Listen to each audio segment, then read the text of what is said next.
Hey guys, it's Miss Walker. I hope that yesterday's lesson went well for you. If you have any tips or feedback for while I'm gone doing the videos or whatever, just let me know. we're just gonna power through this and do the best we can, okay? Okay, so as a review from what we did yesterday, you looked at filling in and determining what each of these parts of the slope-intercept form of the equation is. So by this point, you should be able to read that problem and determine what is the slope, what is the y-intercept. From there, like I told you yesterday, we're going to kind of build that bridge from linear equations to plugging them in and solving the equations, which are kind of the two things we've been doing since before Christmas break. Now you're going to see how they mesh together and it all kind of makes sense together. Okay. So the first thing we need to do is determine what part of a word problem represents the y-intercept. If you remember from yesterday, the y-intercept is going to be that starting point.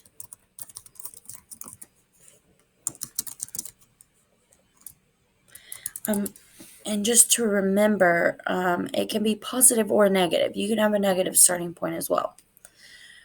The part of the problem that represents the slope is going to be that changing rate. Okay. That terminology is going to just help you remember what's happening in the problem. So let's look at number 1. Lynn is tracking the progress of her plant's growth. Today, the plant is 5 centimeters high. So to me, that sounds like a starting point because it's not like, okay, it's going to be 5 centimeters every day or whatever. Today it's 5. That's a starting point. The plant grows 1.5 centimeters per day. Okay, so that would be the slope because it's the changing amount. Okay, and if we remember here, your slope, let me get my pen tool. Your slope is m. Okay.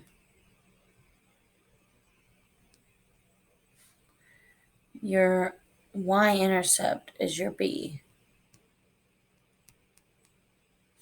Okay, so there's that in case you need that. So if we were going to fill in this equation, the shell of the equation is like y equals blank x blank, where the slope is going to be 1.5. Y'all forgive my writing here. I know it's not the best. You know what I might do is, let me just type it out. Make sure y'all can read it well. Y equals 1.5x, and it's starting at 5. So that's your equation. The next thing you're going to do, and you might want to get a piece of scratch paper because you're going to be solving some equations. So if you're in class, you have your paper, feel free to use any area of that paper or get an extra piece of paper. If you're at home, you might want to get just a blank piece of paper with you to write on. We want to know, what will the height be after 20 days? Here's where it's important to think about, is days your x value or your y value? That kind of goes back to what our assignment was yesterday. If we're thinking about days, we have days and height. Which one of those has to come first? The days. So days is our x value. And if it helps you to write next to days here, x, feel free to do that.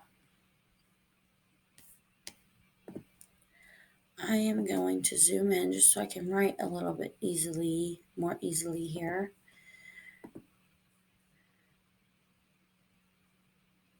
So we want 20 days, which is our x value. What I would do here would be plug in, instead of x, we're going to put 20. So to solve this, we're going to take our equation that we were given, or the one we created actually, and we're just going to plug in 20 here plus 5. Now, I'm okay today if you would like to use a calculator. I'm not grading on if you can multiply and divide decimals today. I'm grading on, can you create this equation? Can you plug in a value into the correct variable and solve for the other variable? That's what I'm grading on today. So we have 1.5. And we're substituting x for 20. And remember, this would mean it's multiplying. Plus 5. So what this is saying is, it's the plant's starting at 5 centimeters. If it's growing 1.5 centimeters every day for 20 days, it's going to land at 35. Okay.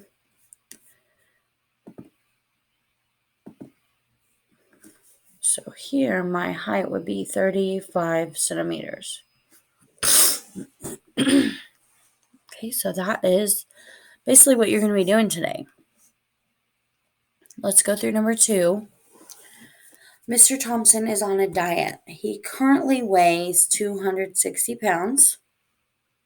He loses 4 pounds per month. So let's write an equation.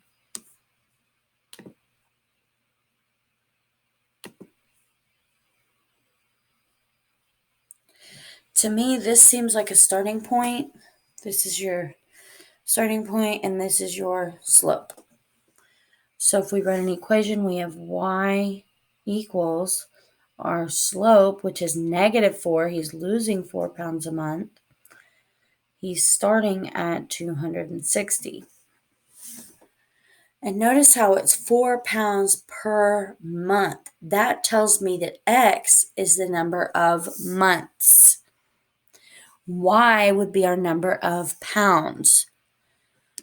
So the next question says, how many months will he reach his goal weight of 220 pounds? So if I'm going to plug in 220 for pounds, we're plugging that in on our Y value. So I'm going to write that down here. 220 equals. Now, does this look like something we have been doing over the past week or so? It's solving equations, 2-step equations. So we want to take away this, get rid of this plus 260. Oh, sorry, I did the wrong thing. So in order to get rid of positive 260, we're going to subtract 260 on both sides.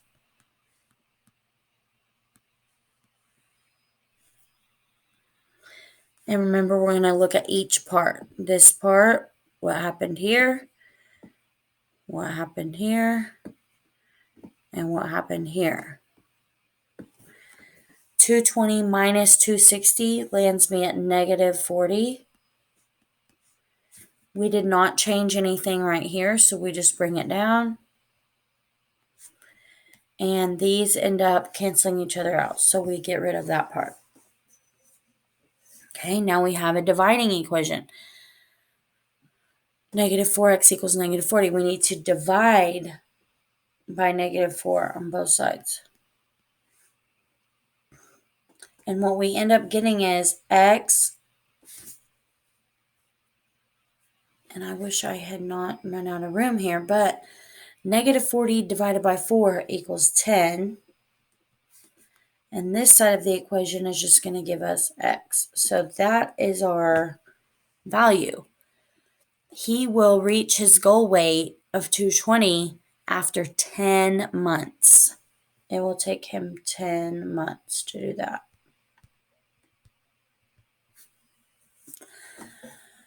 Okay, so let me talk about how we are grading this paper. Half of the paper is going to be graded by what is the equation. Since that's kind of what we've been working on, if that's the part you want to start with, go through every problem and solve for slope, y-intercept, write the equation. you can do that part first if you want to do that. Then you can go back and do the solving, plugging the things in and solving for the other value if you want to do that second. If you want to do them at the same time, like how I did on these two problems, write the equation, solve it right then and there, get it done. Whatever makes it easier for you. Okay? If you have any questions, the first step is to ask Miss Garcia. The second step is you can message me on campus. Okay? I hope that y'all are doing great. I miss you guys. I love you guys. Thank you for being patient and working with Miss Garcia and doing your very best. I know you can do it. I love you guys. I'll see you later. Bye.